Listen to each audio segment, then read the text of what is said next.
are not there to make our voices heard, we will not be heard. The squeaky wheel gets the grease, and right now the only wheel that's squeaking is big government with their handout, taking from us and stealing our freedom.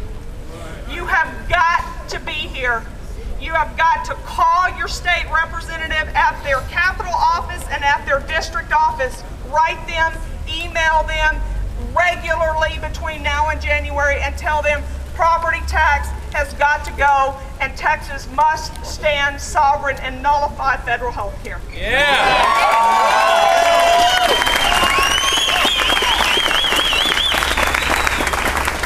You must be tireless in that effort. When we were here 3 weeks ago to testify before committees in the House, we asked numerous state representatives if they were hearing anything about nullification, and every one of them said no, there's not much discussion about nullifying health care in the Capitol. We heard from a few today that says yes, it's beginning to be talked about. The Harris County Republican Party chairman has suddenly decided that perhaps a special session in Texas to nullify health care might be a good thing. Yeah! Better late to the party than not coming at all. It's nice to see a party in a county with the voting strength of Harris County deciding that we need a special session in Texas.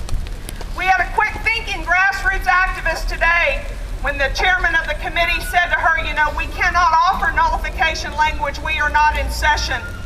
And the activist said very quickly, do you have the means to cause the governor to call you into session? Could you not use your bully pulpit to attempt to get a special session in Texas? We need that legislation here. The only way we're going to get that is if you cause incredible pain to your elected officials between now and January. Because I'm going to tell you that chamber was overrun with state employees and lobbyists this morning. There were a whole lot more of them than there were of us. You can help this movement grow to fight for and restore freedom by joining with us. I hope you can all share our commitment to we Texans' life, liberty, and property. And if you'll wear a visible emblem every time you're here, every time you're at a political event, they'll begin to get the message. They'll begin to see, man, there sure are a lot of those people. And those people want private property rights, and they want state sovereignty. And they better be hearing from you every turn they make. So just put it on your calendar, and on a regular basis, you send that message repeatedly because they hear it every day from TML and TAC and TASB. And if they don't hear it from us, it's not going to happen. There are some who would love to have that grassroots uprising, that cry for that sort of legislation. But unless our voices are loud and they are united, we will get what we have been getting. And repeated. And repeated. Yeah. Loud, consistent, repeated. The session starts in January. Thank you all for coming.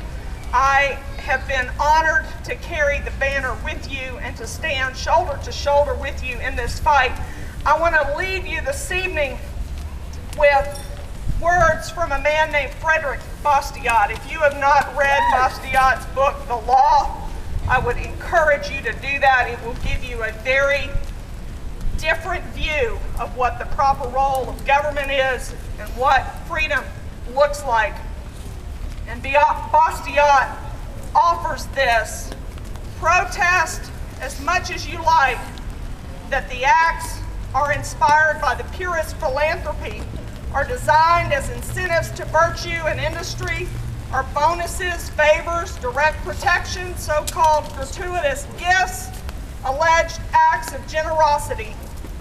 Isn't that what they tell us? They're doing it for our own good. They're doing it for our own good. It's a noble thing to have your government taking care of you. For the children. Behind these fine appearances, or if you will, these fine realities, I will show you other less gratifying realities. I'm going to take an aside here for a second. I know the rain's starting to come, so I'll try to be quick. I offered some testimony in there today.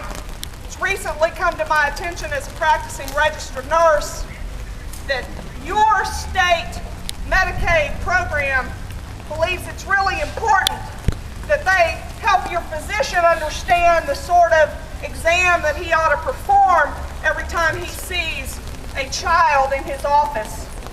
You know, there's a high degree of child abuse in our state, and so to make sure that children aren't being abused, every physician who sees a Medicaid-eligible recipient child in his office is to perform a head-to-toe, unclothed assessment of that child.